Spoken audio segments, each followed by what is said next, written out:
Nicole Scott here from Mobile Geeks, and today we're going to be unboxing the Sony Smartband. So let's just get into what's inside the box. Just open up these two stickers on the side, pull off the top, and then you can see that we have the Smartband itself. So this one is quite large, right? You can put this on, it's really big. I think that this one's kind of meant for like around your ankle. You could use it on your ankle because it's, well, I could use it on my ankle. It's pretty big. Because even on the smallest setting,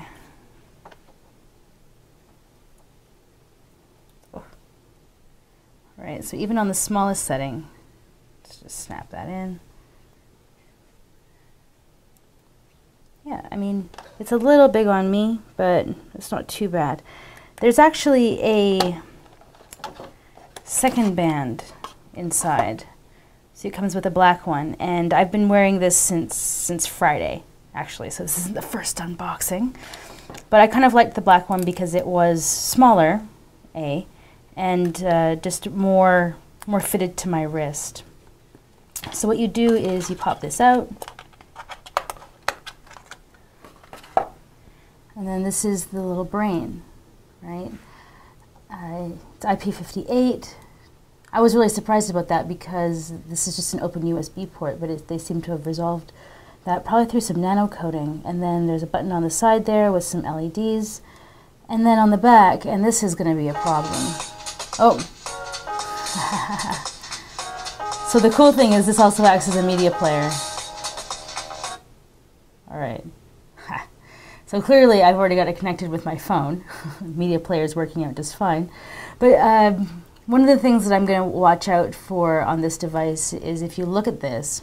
So I've been wearing this since Friday. So it's Monday now, so it's been like 3 days. And I tried to clean this for the video.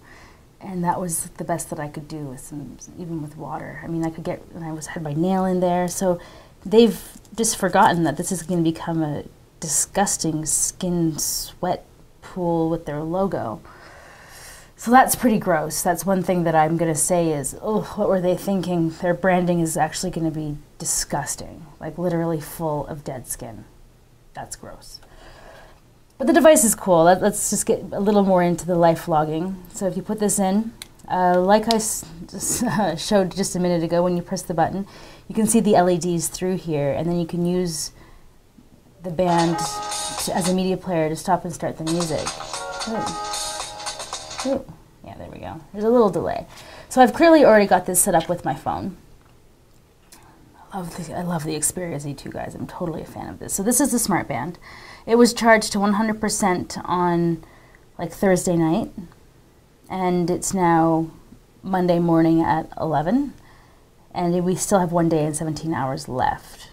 So if you just head into Smart Connect, which is where the Smartwatch 2 connects into the Smartband, but you can also choose what happens when you're in the charging dock or the charger, and you can initiate nighttime mode. So it puts my phone onto silent. So anytime that my charger is connected between 10 and 7, the phone goes on to silent, which is like a pretty cool feature. So I kind of feel like the Smartband could have clued in to this initiation for putting me to sleep. Because if we head into Lifelog, you can see that this first night, I was awake. I was awake the whole night. And then you can see that I got up at, I guess, 7:30. And then I took some screenshots of the phone, was on reading the news. And then here was when I walked to work, right? So I was listening to music. Then it was raining. Then I walked to another meeting, listened to music. Then I made a phone call. But it doesn't tell you who you talk to. But you can go down here and see how much time overall you've spent on different stuff. So 28 minutes with music, 20 minutes on browser. I took 3 photos. And then it was raining again. So, I mean, this is a really interesting proposition because to me, this is like a huge data grab. Like the biggest data grab that I've ever seen on any integrated device. So it's telling you about phone calls and music and how you're using your apps and what the weather's like and how much walking you do. So this is when I took the dogs for a walk at night. So I'm killing it on steps today. Yeah. And then here's the nighttime when I guess and then here I'm sleeping. But clearly I'm not sleeping because I'm still online doing stuff. It's Friday night. I'm still out. So then here you can see, then I went to bed about 2 on Friday, but it said I was sleeping the whole time. And then I got up at 6:30.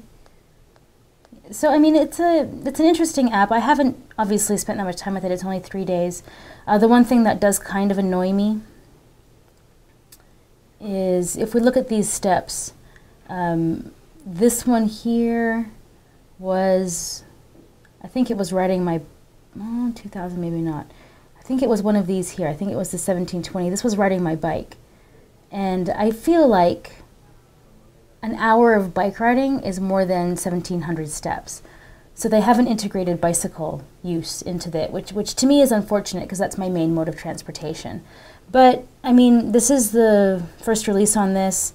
You can see that they've really spent a lot of time and effort into making like a complete application that basically logs your life. I mean, I'd be keen to use it for a little while just to track all of my usage patterns, how many steps I take. But I do really wish that, yeah, and so apparently I ran for 6 minutes. I guess that's been part of the bike riding. But yeah, I do wish that they would integrate bicycle riding into that. So if you're considering that as it's going to count towards your physical activity, I would think again. But very interesting first proposition. So this was just a quick look at the Sony Smartband. Pretty neat, really interesting device. I'm super keen to use it.